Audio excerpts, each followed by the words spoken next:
The IMF has called for a new Bretton Woods Monetary conference. Today we explore the aims and intentions of the IMF and their request for a monetary reset. So let's dive on in. Now, this channel provides global macro insights and champions the importance of sound money in a world gone crazy, so please do consider subscribing. IMF head Georgieva calls for a new Bretton Woods agreement are enormously significant. Her statement was vague and open to interpretation, yet today we explore what it could mean based upon history, IMF working papers and recent Chinese state broadcasters, as well as the words of Mark Carney. So the context is, of course, absolutely key. The global monetary system has been supported by constant rounds of quantitative easing and zero interest rate policies to help manage the debt load.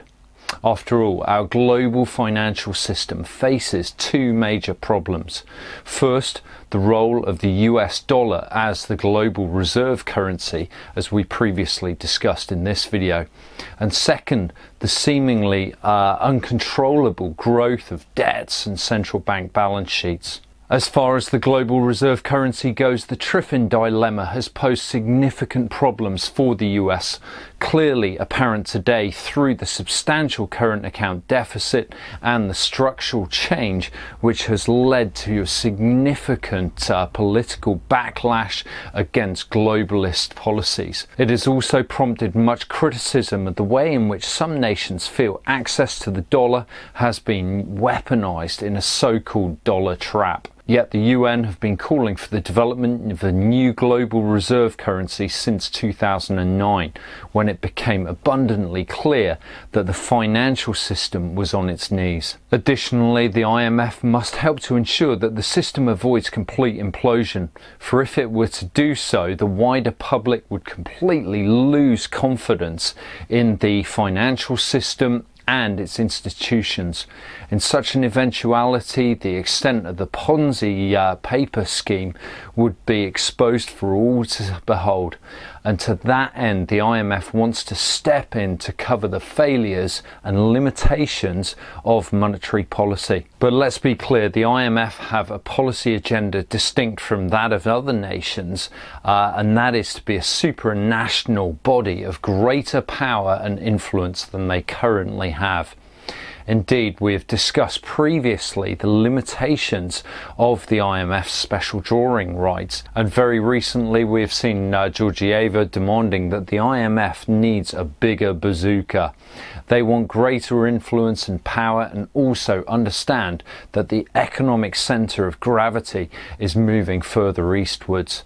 The SDRs were created in 1969 when the defects of the Bretton Woods system initially emerged. They represent a unit of account of the IMF where the value is determined daily based on spot exchange rates at noon in London. But SDRs have been ineffective due to limitations on allocation and the scope of their use.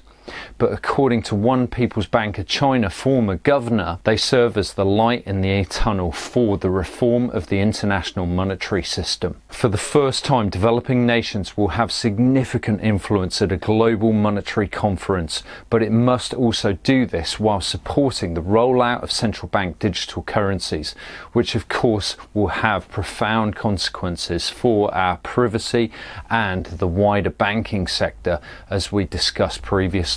And so what will the IMF be proposing? Well, it's very tough to say exactly, but the references to Bretton Woods in the title throughout the video, as well as John Maynard Keynes, seem very significant.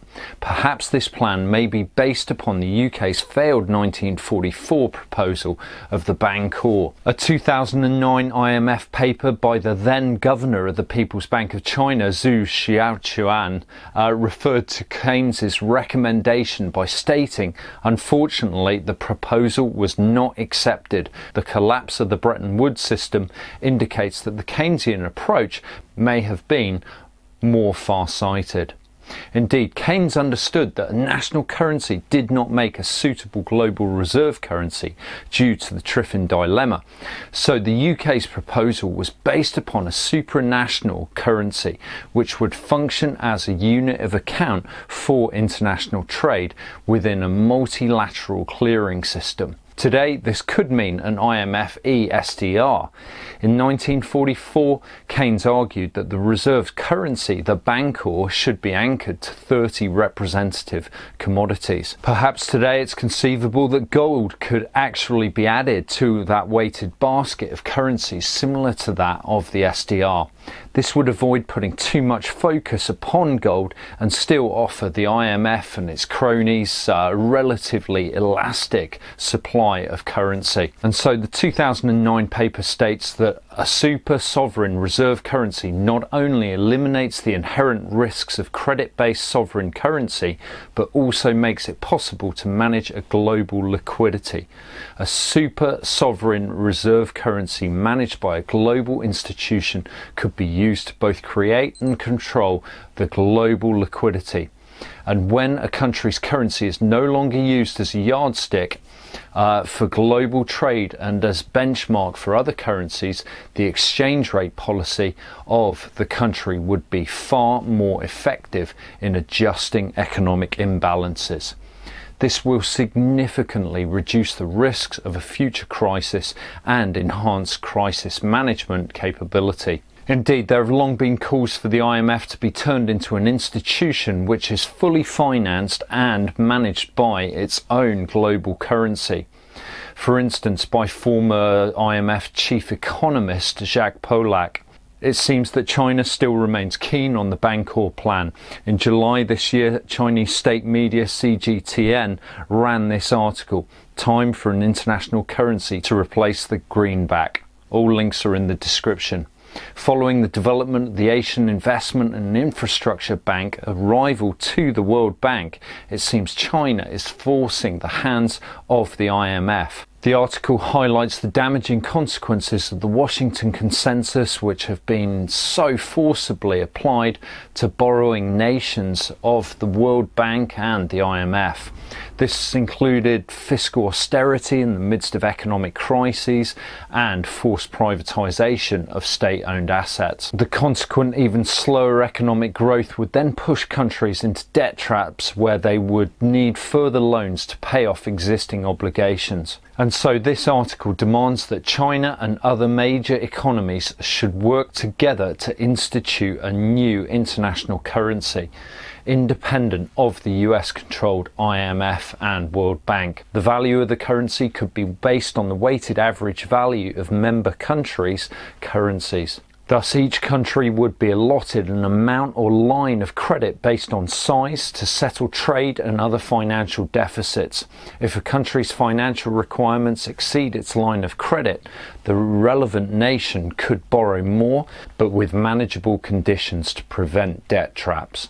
And so the Bancor would act as a unit of account which would track the flow of assets and liabilities, which would be conducted through an international clearing system, such as perhaps the IMF. Keynes argued that this would have effectively counteracted the ineffectiveness of monetary policy following the Great Depression. Given that all international trade would be valued and cleared in Bancor, if we consider that there are always two sides to every trade, a creditor and a debtor, a creditor nation running a trade surplus could be taxed 3% of its Bancor assets, while a debtor nation running a trade deficit could be charged interest of 3% of its Bancor liabilities. The idea here was to provide symmetrical incentives to take action to restore balanced trade globally.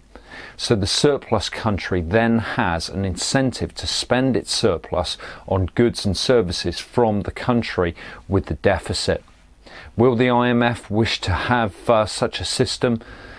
Possibly, possibly not. Another interesting point to note under Keynes's proposal is that he suggested gold could be exchanged for Bancor, but Bancors could not be exchanged for gold. The meaning of this is profound. If it is to extend to what the IMF would wish to come about, it means that poorer developing nations with natural resources will be able to exchange their gold, silver, or even potentially Bitcoin for Bancor. Now, this could seemingly encourage national governments to pursue confiscation of certain assets in a worst-case scenario.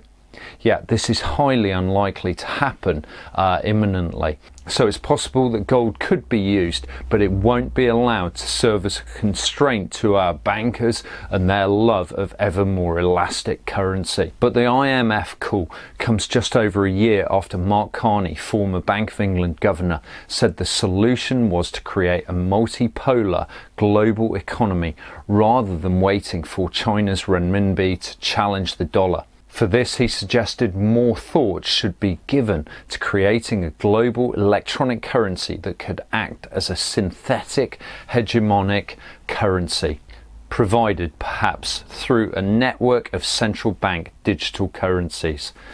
This could dampen the domineering influence of the US dollar on global trade, he argued, meaning that US shocks would not reverberate around the world as they do now when the value of the dollar changes dramatically.